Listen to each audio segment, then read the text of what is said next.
Hello, thank you for tuning into another episode of Take 10 on Tuesday with the Tennessee Tribune. I'm Jason Luntz. Today I have the pleasure of sitting with the Marketing and PR Director of Culture Fest Nashville, Marisa Taliferro. How you doing today? I'm doing well. How Good. are you? Thanks for being here. So everyone's been talking about Culture Fest. I'm starting to hear a lot about it in the streets of Nashville. So I thought it was a great time to have you come in and maybe tell our viewers a little bit more about what the event is, a little bit more about the festival, and why culture is important. So let's start off with that. What exactly is Culture Fest Nashville? Culture Fest is a 5-day event that celebrates arts and culture from the diaspora, which is arts and culture from Africa and the Caribbean and other areas where there's an African population landed. Oh, great. Okay. So you're basically examining Black culture. Absolutely. But throughout the world. Absolutely. Okay. Yeah. How much of it is concentrated, do you think, in African American culture as opposed to global African culture? Well, this year we're focusing more so on culture from America, like artists, and well, we do have Third World, and they're from the Caribbean, as everyone knows, the reggae ambassadors. Oh, that's right. Yeah. So we're focusing on America and the Caribbean this year. Okay. Yeah. So let's start with Third World. Third World is a reggae band. Are they from Jamaica? Yes, they are, and they are, as I said, the reggae ambassadors, and they've been in the business for 40 years, Grammy nominated, and we're going to have them at the Nashville Farmers Market. Oh, that's great. Yeah.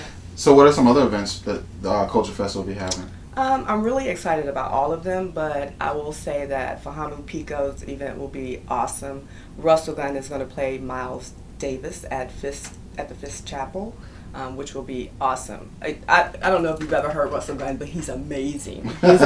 He's amazing, and he's very steeped in our culture, from hip hop to jazz. So he takes it around the world. Around America. Around America. Well, that's great. Well, actually, as we all know, and maybe some people don't know, but if you're gonna play Miles Davis, you gotta be nice. Dope. He's dope. Russell is dope. Yeah, you gotta be nice. Google him. Yeah, Russell Gunn. Now, Fahamu, he's a visual artist? He is, and he is amazing.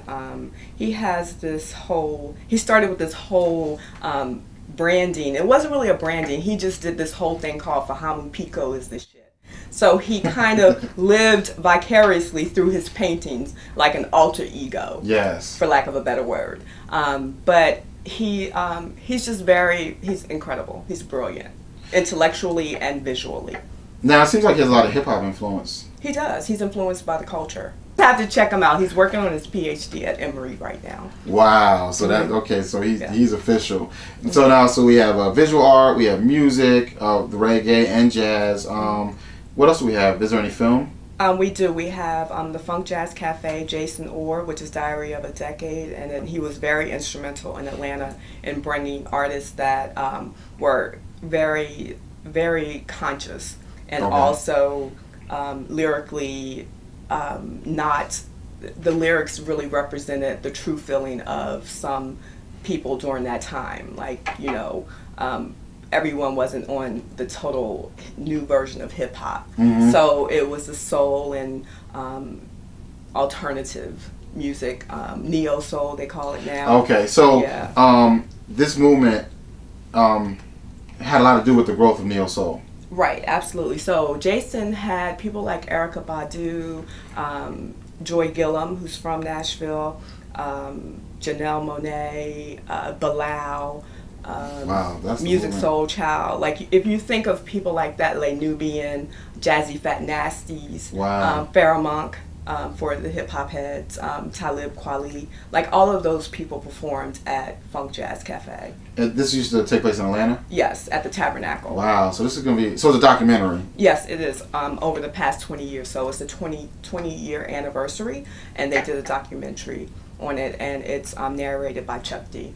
Oh man! Wow, that's great. That's great. Yep. We got music, film, kids. Now, what do we have for the children? So we have the Coretta Scott King Book Awards. So it's a film and literary experience, and we have a ton of activities for kids, culture in the community, that we're doing on Saturday. Okay. So you can register online at culturefest.net and see what those events are. Great. Now, so what are the actual dates for the entire festival? The 27th through the 30th, August 27th through August 30th. Okay. All right, that's great. That's great. Now, how important do you think discussing and examining Black culture is to a city like Nashville? I think it's important for any city. When you have community engagement, it really opens the lines for communication and to understand people from a different perspective, from their cultural perspective. And when you have something like Culture Fest, you can have these experiences that occur that also bring people of diverse backgrounds together. So you're in this space that is not judgmental, or it's free. It's a free environment. So you can have fun, and you might look over and you might see somebody from Jamaica, or you might look over and see somebody who is Jewish, or white or non-African American, and we would like to bring people together in a way that they can experience each other without having all of those pressures, Yes. on them. So, and if you look at what's happening in our world today, you will see that that's becoming more important. So, we want to be instrumental in just changing, redirecting the narrative.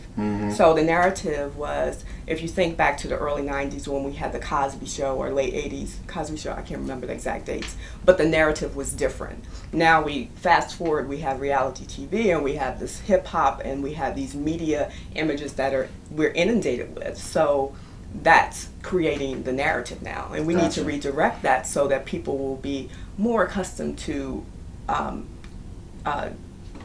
being in the same space. Got you.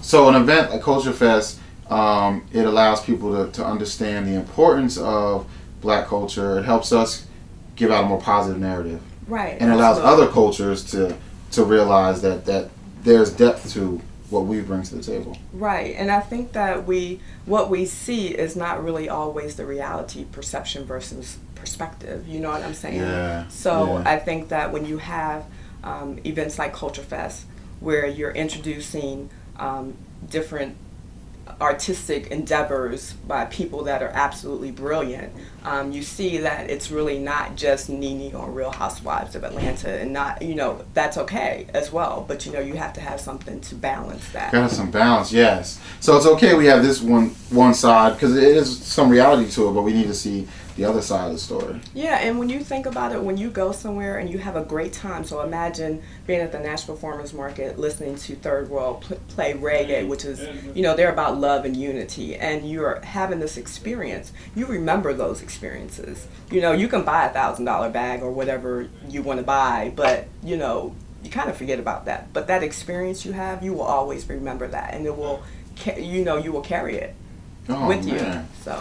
Oh, that's great. That's great. Well, the way you just broke it down right there, it sounds like something that we definitely need in Nashville. Right. And so before I let you go, maybe you can give the website again where they can get some information. Okay, it's culturefest.net, and you can go online and register for events. We have a lot of free events, and we also have the paid events as well, and we hope you register and come out and join us, and let's all have a good time and experience culture from the diaspora. And that's great. All right. Engage. Yes. Well, it's going to be a great time. I definitely will be there for almost every single event. Yes. You will be. I will be there. No, yes. But definitely, I really appreciate you taking the time out today to let us know a little bit more. Mm-hmm. And once again, thank you for tuning into Take 10 on Tuesday with the Tennessee Tribune. See you next time.